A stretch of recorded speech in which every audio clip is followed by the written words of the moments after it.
तो question number 1 है, सल्तनत काल में मवाजिब कहते थे किसको? कृषि योग्य भूमि के रूप में सैनिकों को पारिश्रमिक दिया जाना, अनियमित सैनिकों के लिए, या सैनिकों को नगद वेतन भुगतान करना, या जब सैनिक अधिन्यास पाते थे तब।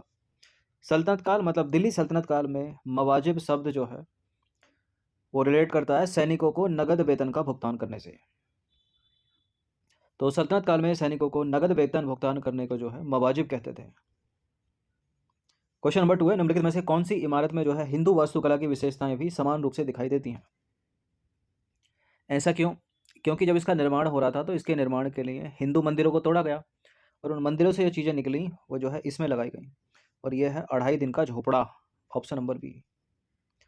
तो 2.5 दिन का झोपड़ा इमारत में हिंदू वास्तुकला की विशेषताएं भी समान रूप से विद्यमान है, क्योंकि उसमें मंदिरों को गिराकर जो है उनसे प्राप्त सामग्री का उपयोग किया गया। अजमेर में स्थित है ये, और इस मस्जिद का निर्माण 2.5 दिन में हुआ था, और इसका निर्माण जो है कुतुबुद्दीन ऐबक ने करवाया था। क्वेश्चन नंबर 3 है, अलाई दरवाजा निम्नलिखित में से किस स्थान पर स्थित है? अलाई दरवाजा है कुतुब मीनार परिसर में, यानी दिल्ली में है ये। तो सुल्तान अलाउद्दीन ने दिल्ली में कुतुब मीनार के निकट अलाई दरवाजा का निर्माण करवाया, और इसका निर्माण जो है लाल पत्थरों और संगमरमर के द्वारा हुआ है। 1311 ईस्वी में यह बनकर तैयार हुआ। निम्नलिखित में से किसने अमीर खुसरो की उपाधि धारण की थी? उत्तर प्रदेश के एटा में जन्मे थे अमीर खुसरो। एग्जाम में कई बार पूछा है प्रश्न, और इन्होंने उपाधि धारण की थी अबुल हसन यामुद्दीन की। तो अमीर खुसरो का वास्तविक नाम अर्थात बचपन का नाम क्या था? अबुल हसन यामुद्दीन। तो यही इस प्रश्न का उत्तर है। क्वेश्चन नंबर 5 पर आ जाइए। वह कौन प्रथम मुगल शासक था जिसने अकाल के समय सभी प्रकार की सुविधा की व्यवस्था की थी? ये था शाहजहां। तो मुगल शासक शाहजहां के शासनकाल के दौरान दक्कन एवं गुजरात में 1630 से 32 के बीच जो है भीषण अकाल पड़ा, और इस अकाल में लाखों लोगों की मृत्यु हो गई। और अकाल से पीड़ित लोगों को जो है सहायता प्रदान करने के लिए शाहजहां ने विभिन्न प्रकार की सुविधाएं प्रदान की, और अकाल के समय लोगों को सभी प्रकार की सुविधाएं प्रदान करने वाला शाहजहां पहला मुगल शासक था। शाहजहां के शासनकाल को स्थापत्य कला का स्वर्णकाल कहा जाता है, और जहांगीर के काल को चित्रकला का स्वर्णकाल कहा जाता है, याद रखिएगा। नंबर 6 पर आ जाइए। दिल्ली सल्तनत में खराज था, क्या था? दिल्ली सल्तनत में खराज क्या था? हिंदू जमींदारों से एकत्रित भूमि, व्यापार कर, मुस्लिम किसानों से एकत्रित भूमि, या हिंदुओं पर धार्मिक कर, खराज। देखिए, खराज था दिल्ली सल्तनत में, खराज जो है हिंदू जमींदारों से एकत्रित भूमि कर था। क्वेश्चन नंबर 7 है, सल्तनत काल में अमीर ए हाजिब निम्नलिखित में से किसका पदाधिकारी था? अमीर ए हाजिब, अमीर ए हाजिब या अमीर ए हाजिब, यह था दरबार के भ्रष्टाचार को कार्यान्वित करना और इसके वैभव को बनाए रखना। तो सल्तनत काल में अमीर हाजिब को जो है बारबक के नाम से भी संबोधित किया जाता था, और यह पदाधिकारी दरबार के शिष्टाचार को कार्यान्वित करता था तथा उसके वैभव को बनाए रखने का प्रयास करता था, और उसकी अनुमति के बिना कोई व्यक्ति सुल्तान तक नहीं पहुंच सकता था, ना ही प्रार्थना पत्र प्रस्तुत कर सकता था। अमीर हाजिब, ये प्रश्न इंपॉर्टेंट है, कई बार एग्जाम में पूछा है। तुर्कान ए चहलगानी का दमन किया किस सुल्तान ने? बलबन, लौह और रक्त की नीति अपनाने वाला। तो सुल्तान बलबन का पूरा नाम था गयासुद्दीन बलबन, और गयासुद्दीन बलबन ने 1266 ईस्वी से 1287 ईस्वी तक सुल्तान के रूप में सल्तनत की बागडोर संभाली। उसने इल्तुतमिश द्वारा गठित तुर्कान ए चहलगानी का दमन किया था। तो तुर्कान ए चहलगानी को किसने स्थापित किया? इल्तुतमिश ने। दमन कर दिया किसने? बलबन। और दोनों तरह से प्रश्न पूछा गया है कि स्थापित किसने और दमन किसने। क्वेश्चन नंबर 9 पर आ जाइए। आगरे का एतमदौला का मकबरा निम्नलिखित में से किसने बनवाया था? नूरजहां ने। तो एतमदौला का मकबरा नूरजहां ने जो है 1622 से 28 ईस्वी के मध्य अपने पिता की मृत्यु के बाद बनवाया था, और यह आगरे में यमुना नदी के तट पर स्थित एक अत्यंत अलंकारिक इमारत है, एतमदौला का मकबरा। और यह मकबरा श्वेत संगमरमर का बना है, और यह पहली कृति है जो पूर्णतः संगमरमर में बनाई गई। सिख धर्म में लंगर निम्नलिखित में से किसने प्रारंभ किया था?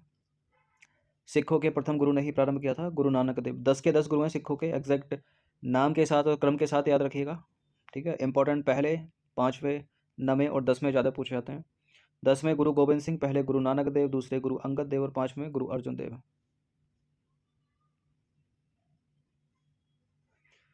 तो सिख धर्म के संस्थापक गुरु नानक थे, और नानक ने ही सिख धर्म में लंगर व्यवस्था को प्रारंभ किया, और सिख धर्म के दूसरे गुरु गुरु अंगद देव ने गुरु नानक द्वारा आरंभ की गई लंगर व्यवस्था को जो है स्थायी बना दिया। क्वेश्चन नंबर 11 पर आ जाइए। आलमगीर नामा के लेखक निम्नलिखित में से कौन थे? आलमगीर नामा किसकी रचना है?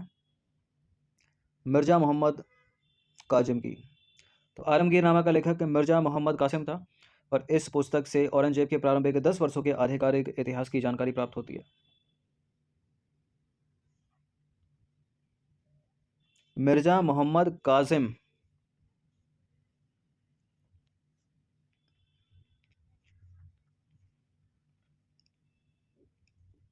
क्वेश्चन नंबर 12 है, वहाबी संप्रदाय का उद्भव हुआ था अरब में। तो वहाबी संप्रदाय का उद्भव जो है अरब में हुआ था और इसके संस्थापक थे मोहम्मद इब्न अब्द अल वहाब। और वस्तुतः यह एक मुस्लिम सुधार आंदोलन था और बरेली के सैयद अहमद भारत में जो है इस आंदोलन के प्रवर्तक थे। ठीक है, तो भारत में सैयद अहमद इस आंदोलन के प्रवर्तक, ठीक है, और संस्थापक हो गए इसके मोहम्मद इब्न अब्द अल वहाब। नंबर 13 पर आ जाइए। घोषित राम विहार निम्नलिखित में से कहाँ स्थित है? ये कौशाम्बी में है। तो घोषित राम विहार उत्तर प्रदेश के कौशाम्बी जिले में स्थित है और इस विहार का निर्माण कौशाम्बी के धनी व्यापारी घोषित ने जो है महात्मा बुद्ध उनके अनुयायियों के निर्माण हेतु जो है करवाया था। नंबर 14 पर आ जाइए। प्रथम गुप्त शासक जिसने परम भागवत की उपाधि धारण की थी वो कौन था? वो था चंद्रगुप्त द्वितीय यानी विक्रमादित्य। तो चंद्रगुप्त द्वितीय विक्रमादित्य वह प्रथम गुप्त शासक था जिसने परम भागवत की उपाधि धारण की थी। नंबर 15 पर आ जाइए। गदर पार्टी को पहले किस नाम से जाना जाता था? गदर पार्टी को पहले जाना जाता था Hindustan Association of the Pacific Coast के नाम से। तो वर्ष 1913 में सोहन सिंह भकना ने Hindustan Association of the Pacific Coast नामक संस्था की स्थापना की थी। इस संस्था ने गदर नामक एक अखबार निकाला था जिससे इस संस्था का नाम पड़ गया गदर पार्टी। और लाल हरदयाल का संबंध भी इससे ही है। नंबर 16 पर आ जाइए। मोपला विद्रोह निम्नलिखित में से कहाँ हुआ था? केरल में हुआ था। तो मोपला विद्रोह केरल के मालाबार क्षेत्र में 1921 में हुआ था और यहाँ पर काश्तकार अधिकतर बटाईदार मुसलमान थे तथा जमींदार अधिकतर थे हिंदू और यह आंदोलन जमींदारों के शोषण के खिलाफ था। नंबर 17 पर आ जाइए। गांधी जी के राजनीतिक गुरु कौन थे? यह प्रश्न बहुत बार पूछा एग्जाम में, अलग अलग एग्जाम में। गोपाल कृष्ण गोखले इसका उत्तर है। तो गांधी जी जनवरी 1915 में साउथ अफ्रीका से भारत वापस लौटे थे। ठीक है, और गांधी जी जो है गोपाल कृष्ण गोखले के प्रभाव से सक्रिय राजनीति से जुड़े और गोखले को अपना राजनीतिक गुरु जो है स्वीकार किया। हिंदी ग्रामर में ये, ठीक है, ब्लंडर है। वापस और लौटना, ठीक है, एक साथ नहीं आता है, यहाँ लिखा है, लेकिन कभी भी वापस और लौटने में एक जगह दोनों का प्रयोग नहीं होना चाहिए, वर्तनी की दृष्टि से अशुद्ध होता है। तो गांधी जी जनवरी 1915 में दक्षिण अफ्रीका से लौटे, ये ज़्यादा सही होगा।